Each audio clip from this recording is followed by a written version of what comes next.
Ciao scrittrici e ciao scrittori, benvenuti nel mio canale di scrittura creativa. Oggi parliamo di come scrivere un thriller.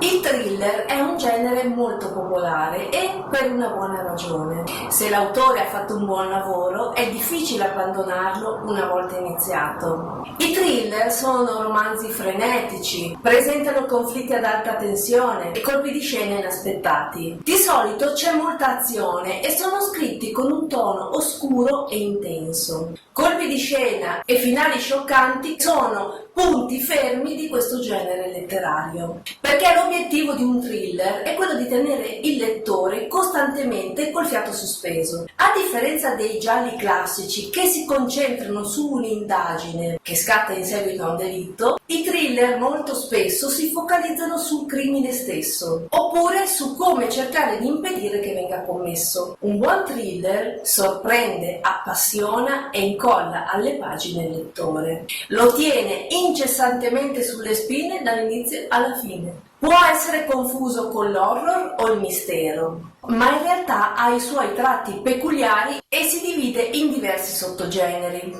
che si possono anche sovrapporre. Ad esempio, il thriller psicologico indaga soprattutto le motivazioni di carattere mentale dei personaggi, che fanno riferimento a problemi di relazione familiare o cose simili. È anche abbastanza frequente che uno dei personaggi principali sia disturbato mentalmente. Il thriller giallo invece si concentra sulla risoluzione di un enigma relativo a un crimine, come un furto, un omicidio o un suicidio anche apparente. E l'indagine non è lineare e tranquilla, ma viene condotta in un clima trepidante e turbolento, carico di tensione. Il thriller fantascientifico sfrutta, all'interno appunto di una intelaiatura del thriller, elementi alieni, oppure robot, oppure può essere semplicemente ambientato nel futuro. Nella sua variante horror, gli elementi di contaminazione potrebbero essere zombie, mostri, vampiri. E ancora c'è il thriller di spionaggio con i suoi agenti segreti, gli omicidi, i rapimenti, gli attentati, le nazioni in conflitto tra loro o il doppio gioco dei personaggi principali.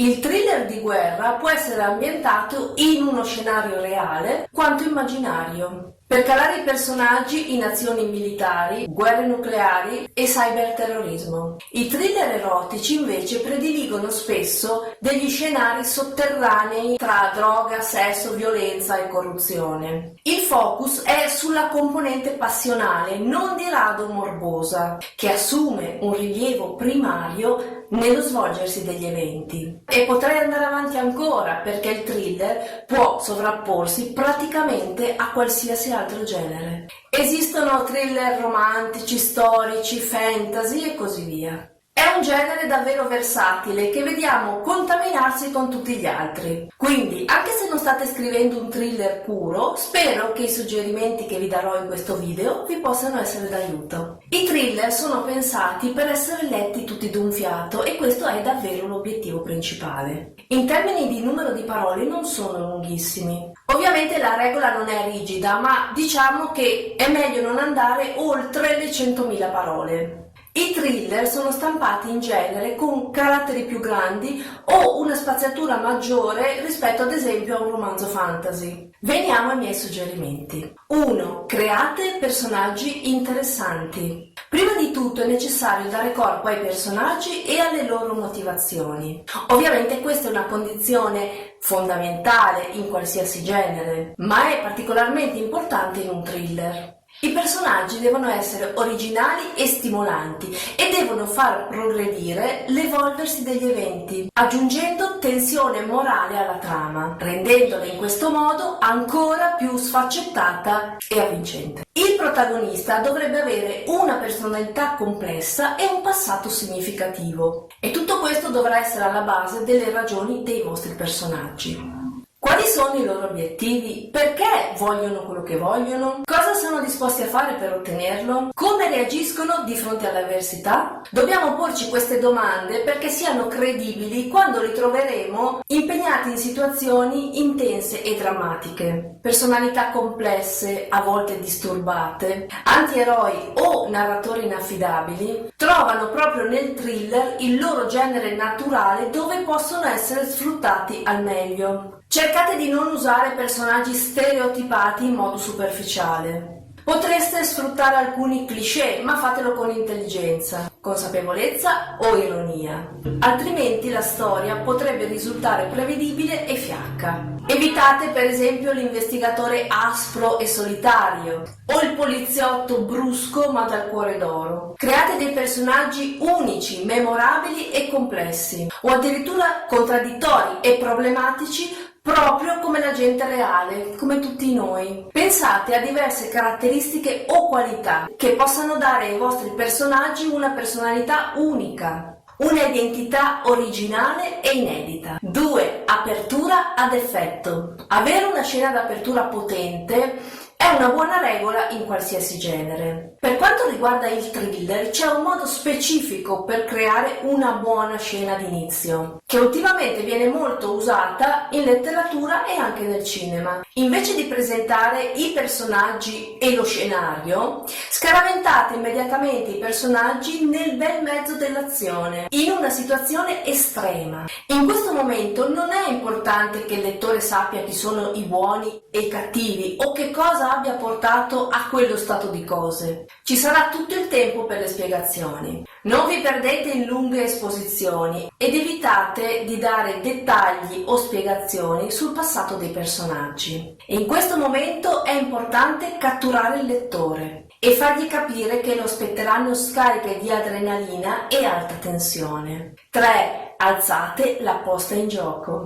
La posta in gioco in un thriller deve necessariamente essere molto alta. Questo è un punto fermo di questo genere letterario. Se la posta in gioco è bassa, non è un thriller. A seconda della portata della storia, la posta in gioco può coinvolgere un'intera città o addirittura pianeti, come accade nei thriller fantascientifici. Ma anche quando l'ambito è più ristretto, anche se la vostra storia non presenta crimini violenti o scenari catastrofici, la posta in gioco personale dei vostri personaggi dovrebbe essere la più alta possibile. In questo caso entrano in gioco le relazioni o aspetti fondamentali della vita dei vostri personaggi. 4. Non fatela facile. Quando la posta in gioco è alta e la preoccupazione del lettore per le sorti del protagonista è forte, quando insomma le cose sembrano essersi messe male, fatele andare peggio. I problemi devono susseguirsi con un ritmo crescente. Le situazioni devono essere progressivamente sempre più incerte. Mentre la posta si fa più alta, al protagonista si presentano delle situazioni sempre più impegnative, tanto che il lettore non è sicuro che il protagonista riuscirà a superarle, perché nel percorso commetterà più di un errore che lo metterà in situazioni sempre più complicate. Il sacrificio richiesto al protagonista sarà sempre più grande e quindi solo una posta in gioco davvero alta lo può giustificare. 5. Colpi di scena.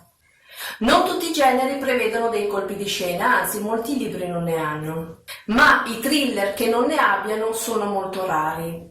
Anzi, possono spesso decretare la riuscita o meno della storia. Se volete scrivere un thriller, quindi, dovrete prevederne almeno uno. Un lettore di thriller si aspetta una svolta e probabilmente cercherà di interpretare gli indizi che avete lasciato, perché dovrete lasciarne di ambigui o anche di depistanti. Voi però dovete sorprenderlo. Qui dovete fare attenzione perché tutti gli indizi col senno di poi dovranno apparire coerenti e sensati. Quando scrivete il colpo di scena, fatevi queste domande. Il protagonista concorre attivamente al colpo di scena o ha un ruolo passivo? Esiste un modo per rendere il colpo di scena più eccitante? Esiste un modo per alzare la posta in gioco? E infine, qual è la cosa peggiore che potrebbe accadere al protagonista in questo momento? Quando state costruendo un colpo di scena, fate in modo di utilizzare le informazioni che già avete scritto. Un buon colpo di scena è quello che cambia drasticamente la direzione della trama.